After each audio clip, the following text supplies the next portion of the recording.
Samajwadi party की तरफ से समाजवादी पार्टी के प्रवक्ता की तरफ से एक पोस्टर लगाया जिसमें प्रधानमंत्री के तौर पर भावी प्रधानमंत्री के तौर पर अखिलेश यादव को दिखाया गया, लेकिन कांग्रेस कह रही है इससे कोई दिक्कत नहीं है। संजीव सिंह साहब, कोई दिक्कत नहीं है। इसी तरीके से तमाम पार्टियों के प्रवक्ता जो है अपने अपने राष्ट्रीय अध्यक्ष को इस तरीके से अगर भावी प्रधानमंत्री बताते रहेंगे तो जनता तो कंफ्यूज हो जाएगी कौन प्रधानमंत्री बनेगा। अगर आप लोग जीत भी गए तो मैं कह रहा हूं इस देश की जनता कुंदन बाबू इतनी समझदार है कि एक प्रधानमंत्री को अपने ही विधायक को जो बागी हो गया था हिमाचल में, आपने भी उस फोन की घंटी को सुना होगा कि समझाते रह गए और विधायक उनके खिलाफ लड़ा और वहां पर वो भी हारा, भारतीय जनता पार्टी भी हारी और हिमाचल में कांग्रेस पार्टी की सरकार बनी। इस देश की जनता ने यह भी देखा कि कर्नाटका में देश के गृह मंत्री कहते रह गए कि मुख्यमंत्री भ्रष्टाचार में शामिल था, 40% कमीशन लेता था, लेकिन प्रधानमंत्री को वोट दीजिए तो आपको आशीर्वाद मिलेगा। कर्नाटक की जनता ने कांग्रेस को आशीर्वाद दिया। इसलिए चिंता इसकी न करें, ठीक। और ये लोकतंत्र है। हम कहते हैं कि हमारे दल के साथी अपने नेता को अगर प्रधानमंत्री बनाने का ख्वाब देखते हैं, इसमें बुराई क्या है? कम से कम तानाशाह नहीं है। दूसरी बात कि आपके डिबेट में जो 3 में न 13 में उनकी भी आप चर्चा करते हैं। एक आपने सुना होगा कि राजनीतिक बंजारों के बारे में सुना होगा। राजनीतिक बंजारों का कोई स्थायित्व नहीं होता। एक दल के प्रवक्ता बैठे हुए जिसकी वैचारिक स्थायित्व ही नहीं है, जो राजनीतिक बंजारे हैं, जिनका चाल चरित हमने देखा कि कभी इस देश के प्रधानमंत्री को सबसे झूठा प्रधानमंत्री, उत्तर प्रदेश के मुख्यमंत्री को भीख मंगाने की बात करते हैं, वो शरणागत हो जाते हैं और मजाक का पात्र बनकर घोषी में रह गए कि इनकी जनता ने इन्हें जहां पे ये गढ़ बताते थे वहां पे जनता ने इनको खदेड़ने का काम किया। तो कम से कम ऐसे लोगों को बैठा करके जो राजनीतिक बंजारे हैं, जिनकी कहीं चर्चा नहीं है, अपने सुभाष यादव साहब, एक ऐसी पार्टी को लेकर के आप इस तरह से कमेंट कर रहे हैं, तंज कस रहे हैं, जिस पार्टी का विधायक, आपकी विधायकों की संख्या ज्यादा है, आपके लोकसभा में 1 सीट है लेकिन आपके विधायकों की संख्या ज्यादा है उनकी।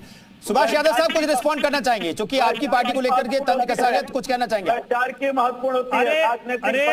ठीक है, नहीं तो आप भी गठबंधन करते रहते हैं, टूटता रहता है गठबंधन पूरी तरीके से। हाँ कहिए। संजय सिंह की पार्टी की कोई हैसियत नहीं उत्तर प्रदेश के अंदर, ये बैठ के क्या बोलेंगे? हैसियत नहीं, हमारे सामने जीरो है कि राष्ट्रीय पार्टी का दम भरने दो। अरे आपकी हैसियत नहीं है, आपकी हैसियत नहीं। अरे 2000 वोट के मालिक हो यार, 2000 वोट के मालिक हो। 2000 वर्क करके आप प्रवक्ता किसने बनाया आपको? 2000 वोट के मालिक हो, 2000 वोट के मालिक। एक विधायक वाली पार्टी, एक सांसद वाली पार्टी हमको ज्ञान दे रही है यार। अरे पहले वर्क करके आइए कांग्रेस के प्रवक्ता भाई साहब। आपकी राजनीतिक हैसियत उत्तर प्रदेश के अंदर कुछ भी नहीं है। आप कौन होते बैठाने वाले, नहीं बैठाने वाले? आप तय करेंगे। आपकी हैसियत है, आपकी हैसियत है, आपकी औकात है उत्तर प्रदेश के अंदर। ठीक है, ठीक है। भाषा की मर्यादा सुभाष यादव साहब, संजीव जी, सुभाष यादव साहब, भाषा की मर्यादा बनाए रखिए। नहीं, अपने अपने बातें रखिए लेकिन भाषा की मर्यादा बनाए रखिए। संजीव सिंह, सुभाष यादव प्लीज इस डिबेट में भाषा की मर्यादा बनाए रखिए। भारतीय जनता पार्टी बताएगी, समझ में आया? ऐसे अपने बात करते हैं। आप अपनी हैसियत जाके देखो, उत्तर प्रदेश की जनता ने आपकी हैसियत बता दी। 2000 वोट की हैसियत है यार, 2000 वोट की हैसियत, 2000 वोट की हैसियत, 2000 वोट की हैसियत। अरे तुम्हारी औकात, तुम्हारी हैसियत खत्म होने के बाद में जनता ने बताया तुम सामाजिक न्याय पंचमरू वाला काम करते हो। कांग्रेस से तुमको प्रवक्ता भारतीय जनता पार्टी करके नहीं आते हो, काम करके नहीं आते हो, पढ़ के नहीं आते हो। अरे डिबेट में बैठ के बकैती कर रहे हो, सिर्फ डिबेट में बैठ के बोल सकते हो, जमीनी स्तर पे। चलिए ठीक है, ठीक है, ठीक है। चलिए अब फ्रेम से हटा दीजिए, दोनों को हटा दीजिए, दोनों फ्रेम से हटा दीजिए, दोनों की आवाज ही कम कर दीजिए। चर्चा होनी चाहिए लेकिन भाषा की मर्यादा दोनों बनाए रखिए, ज्यादा जरूरी है इस डिबेट के लिए। आलोक अवस्थी साहब, किसी को कोई दिक्कत नहीं है, ऐसा लग रहा है कि इंडिया गठबंधन में जितने दल हैं उतने प्रधानमंत्री को उम्मीदवार है, कोई दिक्कत नहीं है, ना कांग्रेस को दिक्कत है, ना समाजवादी पार्टी को दिक्कत है और ना बाकी दलों को दिक्कत है। देखिए कुंदन जी, डिबेट में भाषा की मर्यादा रहनी चाहिए और किसी को किसी की औकात दिखाने की आवश्यकता नहीं है।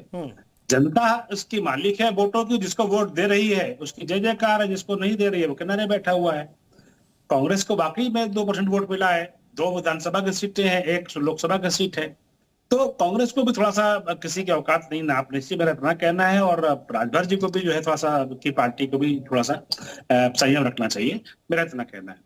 लेकिन बात जब INDI अलायंस की हम कर रहे हैं तो छत्तीसगढ़ के अंदर एक इनका अलायंस है आम आदमी पार्टी का, सभी सीटों पर उसने चुनाव लड़ा दिया है, अपने प्रत्याशी उतार दिए हैं और वहां के नेता उनको कह रहे हैं कि ये तो ठग है, ठगों की पार्टी है।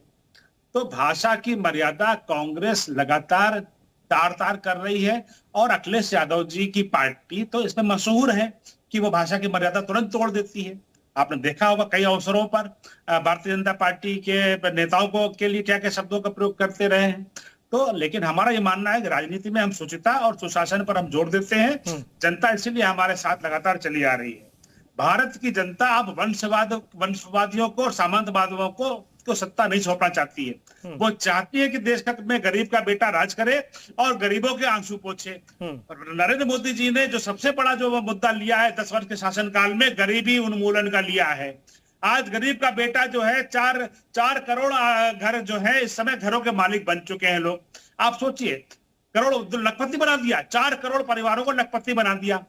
50 करोड़ से अधिक देश की जनता को 5 लाख रुपए का स्वास्थ्य बीमा दिया है। आज फ्री में इलाज हो रहा है। कौन सोचता था इन गरीबों के बारे में? आज शौचालय घर घर बन गए हैं। कभी कोई सोचता था शौचालय बन सकते हैं? लोग दिशा मैदान में जाते थे, महिलाओं का अपमान होता था, बालिकाओं का अपमान होता था, हमारी मातृशक्ति को नीचे देखना पड़ता था। आज देश की जनता ने उनको देखा है। आज धुएं से मुक्ति दिला दी है। हर घर में उज्ज्वला गैस की जो है पहुंची हुई है। बिजली हर घर में पहुंचाई है हमने। देश को सुरक्षित रखा है।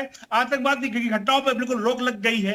आज एक उत्तर प्रदेश के अंदर कुशल शासन होते हुए योगी आदित्यनाथ जी का एक भी दंगा नहीं होने पाया है। सारे अपराधी जेल के अंदर है या तो जो है भगवान को प्यारे हो गए। उद्योगपति आज उद्योग में लगाने के लिए उत्तर प्रदेश के अंदर इंतजार कर रहे हैं कि जो है हम कैसे लगा लें। यहाँ पे पूरे प्रदेशों से उठ करके यूपी के अंदर आ रहे हैं। तो एक बहुत बड़ी लकीर भारतीय जनता पार्टी ने खींची हुई है। मुझे लगता है कि अभी सबको अपनी भाषा का संयम रखना चाहिए और राजनीति में कब कौन कहां पर बैठेगा इसका कोई आप पहले से नहीं बता सकते। बिल्कुल। तारिक खान साहब, ठीक है, ख्वाब देख रहे हैं, आपके नेता आप लोग भी ख्वाब देख रहे हैं, लेकिन ख्वाब का कोई आधार होता है। अखिलेश यादव भावी प्रधानमंत्री अगर हैं, आप लोग सोचते हैं, तो किस आधार पर, क्या ऐसा मिरेकल हो जाएगा कि कांग्रेस के राहुल गांधी प्रधानमंत्री नहीं बनेंगे? अगर मैं कह रहा हूं अगर आपका गठबंधन जीतता है तो कांग्रेस के राहुल गांधी नहीं बनेंगे, बाकी दलों के, और अखिलेश यादव को भावी प्रधानमंत्री आपके प्रवक्ता देख रहे हैं और आपके पार्टी दफ्तर के बाहर ऐसा पोस्टर लगाया जा रहा है, तो इसके पीछे का आधार क्या है? चंद्रशेखर कैसे प्रधानमंत्री बनेंगे? तो ऐसी स्थिति आप देखते हैं कि अभी भी ऐसी स्थिति बनेगी? नहीं, स्थिति की बात नहीं, मैं पूछ रहा हूं चंद्रशेखर कैसे प्रधानमंत्री। इतिहास के पन्नों को उलटिए, खोलिए, आपको खुद पता चल जाएगा चंद्रशेखर कैसे प्रधानमंत्री बने थे। 2 सीट जीतने वाली पार्टी, उसने कभी सोचा था कि उसका प्रधानमंत्री बनेगा? आज बना। आप सबसे बड़ी पार्टी हो। इस बात की सच्चाई को कोई ना कह सकता। 2008-9 में बात होती थी कि मोदी प्रधानमंत्री बनेंगे, लोग हंसते थे, कहते थे तो वो गुजरात में दंगा इन्होंने कराया, इनको कहाँ प्रधानमंत्री बना दिया जाएगा। बन गए। जनता का मैंडेट आया। मैंडेट से बड़ा कुछ भी नहीं। सुभाष भाई व्यक्तिगत हो जाते हैं, इनको ऐसा नहीं करना चाहिए। मैं निंदा करता हूं इनकी, व्यक्तिगत नहीं होना चाहिए। 2 बातें हुई कुंदन भाई, सबको आपने समय दिया, मुझे भी दीजिए। भाषा की मर्यादा और प्रधानमंत्री का चेहरा कौन होगा, इस बात पे मुख्यतः आप चर्चा करें। राजस्थान में मोदी जी चेहरा है। क्या आप प्रधानमंत्री के पद से इस्तीफा देंगे और आप मुख्यमंत्री बनेंगे? वहां कोई चेहरा नहीं है। उत्तर प्रदेश में जब योगी को रात में फोन करके बुलाया, कहा सुबह तुमको शपथ लेनी है, कौन चेहरा था? मोदी जी थे।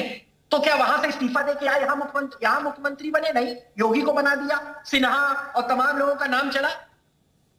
मध्य प्रदेश में 4 तारिक खान साहब, आपको योगी जी से दिक्कत है क्या? योगी जी से कोई दिक्कत है क्या तारिक खान साहब? नहीं, मैं ये नहीं कह रहा हूं।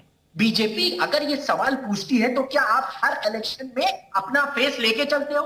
मोरारजी देसाई 1977 में जब बीजेपी की पेरेंट पार्टी उनके साथ ही अपना पार्टी का विलय कर लिया था जनता पार्टी में, तो क्या प्रधानमंत्री का चेहरा था? कोई था? इनकी पेरेंट पार्टी ने विलय कर लिया था, जनता पार्टी बना दिया था। मोरारजी देसाई प्रधानमंत्री बने भारत के, क्या चेहरा था? इतिहास से ही तो सीखेंगे, और कोई चेहरा या भविष्यवाणी कोई बताएगा? आप बताइए मुझको।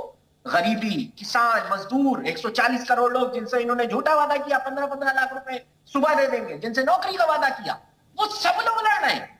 सभी लोग साथ में लड़ रहे हैं। एमपी चुनते हैं, पहले से चुनने की क्या जरूरत? आप राजस्थान में, मैं प्रवक्ता हूं इंडिया गठबंधन का, आप राजस्थान में अपना प्रतिनिधित्व कौन करेगा? क्योंकि स्टेट का भी इलेक्शन इंपॉर्टेंट है, सेंटर का भी इलेक्शन इंपॉर्टेंट है। कल डिक्लेयर कीजिए, इंडिया भी डिक्लेयर करेगा। ये सवाल आप क्यों पूछते? बीजेपी क्यों पूछती? आप पूछिए कुंदन भाई, आपका अधिकार है, मगर उनसे भी पूछिए आप कि राजस्थान में कौन होगा तुम्हारा। आप बताओ, आप अभी क्लियर करो कौन है राजस्थान में, वसुंधरा है या दूसरे 5-5 लोगों को कह रहे हो सिर्फ मोदी का पेच रहेगा? तो मोदी क्या इस्तीफा देंगे, मुख्यमंत्री बनेंगे? और क्या यूपी में आपने फेस बनाया था? जब आपने नहीं बनाया तो हमसे क्यों पूछते हो? और आप तारिक साहब, लेकिन दूसरी बार तो फेस था ना, दूसरी बार तो चेहरा था, योगी आदित्यनाथ का चेहरा था, उस पर जनता ने मोहर लगाई। भाई पहली बार नहीं था। हाँ, पहली बार नहीं था, ठीक है, वो तो बीजेपी वाले लोग भी मानते हैं। नाम चल रहा था कि मुख्यमंत्री बनेंगे। ये तो अचानक योगी साहब ने एक इंटरव्यू में अपने खुद कहा कि मुझे नहीं पता था, मुझे विदेश जाना था यात्रा पे, मैं डेलीगेशन में था एमपी के, मुझे रात में फोन किया कि आपको विदेश नहीं जाना है, स्पेशल विमान दिल्ली से भेजा जा रहा है। ये मैं नहीं कह रहा हूं, खुद। ठीक है, आलोक जी कुछ कहना चाह रहे हैं? आलोक जी जल्दी